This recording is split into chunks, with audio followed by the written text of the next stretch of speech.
Hi hello నమస్తే welcome to దర్బా forms. అందరూ ఎలా ఉన్నారు? అందరూ కూడా వినాయక చవితి పనులు చాలా బిజీగా ఉన్నట్టున్నారు. అయితే ఇంకోటి ఏంటంటే ఈ ఇంట్లో చేసుకునే వాళ్ళైతే ఖచ్చితంగా పత్రి కోసం వెతుక్కుంటూ ఉంటారు ఇప్పుడు. సో మాకైతే ఆ అవసరమే లేదండి. సో చూస్తున్నారు కదా, మన ఫామ్లోనే ప్రతి ఉన్న పళ్ళే కట్టుకోవడానికి కట్ చేస్తున్నాం అనమాట ఇప్పుడు. సో చూసారు కదా, ఇప్పుడు వచ్చి మన ఫామ్లో నారింజకాయ ఇది బత్తాయి అనుకుంటా. అయితే ఇవో 2 కాయలు, తర్వాత మన ఫామ్లోనే కాస్త అరటి మొక్కలు కూడా ఉన్నాయి. అరటి వేసాం కదా, అవి ఆకులు కూడా మన దగ్గర ఉన్నాయి కాబట్టి సో మనకు దాదాపు ఒక చిన్న ఖర్చు తగ్గినట్టే.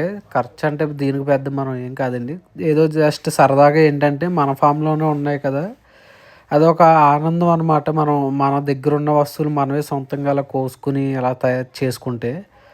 సో అయితే చూస్తున్నారు కదా, మన ఫామ్లోనే కాస్త అరిటాకు మొక్కలు, చిన్న మొక్కలు ఉంటే వాటి నుంచి వచ్చిన బనానా లీవ్స్ అనేవి కట్ చేసుకుంటున్నాం. దాదాపు ఒక 5 ఆకుల దాకా కోసుకున్నాం. సో ఏంటంటే మన పత్రి అది సరిపోవాలి కదా, సో అందుకని.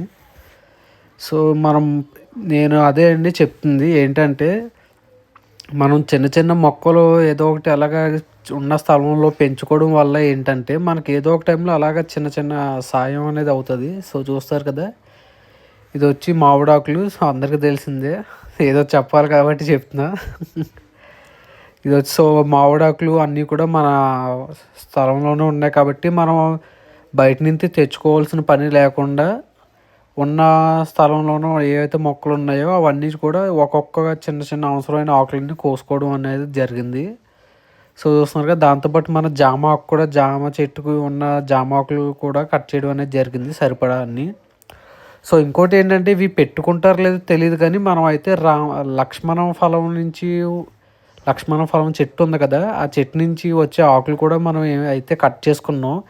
సో మీలో ఎవరికైనా తెలుసుంటే ఖచ్చితంగా అయితే కామెంట్ చేయండి. ఇంకోటి విషయం ఏంటంటే, మన ఫామ్లో ఇది చూసారు కదా, ఈ కాయగూరలు నాకైతే ఐడియా లేదు, ఇది ఆనపకాయ అనుకుంటా. సో చూసారు కదా, చాలా లాంగ్ వచ్చిందండి ఆనపకాయ అయితే నేను కూడా చూసి ఆశ్చర్యపోయిన ఇంత పెద్దదిగా వచ్చిందని. సో అదేనండి, మనకు ఏంటంటే ఇటువంటి చిన్న చిన్న ఆనందాలు, ఏదో ఆ కష్టపడిన కొద్దిగా సేపు మనం అలసిపోతాం కానీ తర్వాత ఆ మొక్క అనేది మనకి ఇచ్చే ప్రోడక్ట్స్ ఏవైతే ఉంటాయో దాన్ని చూసి మనం అయితే చాలా ఆనందిస్తాం. సో చూసారు కదా ఎంత పెద్దగా ఉందో అది.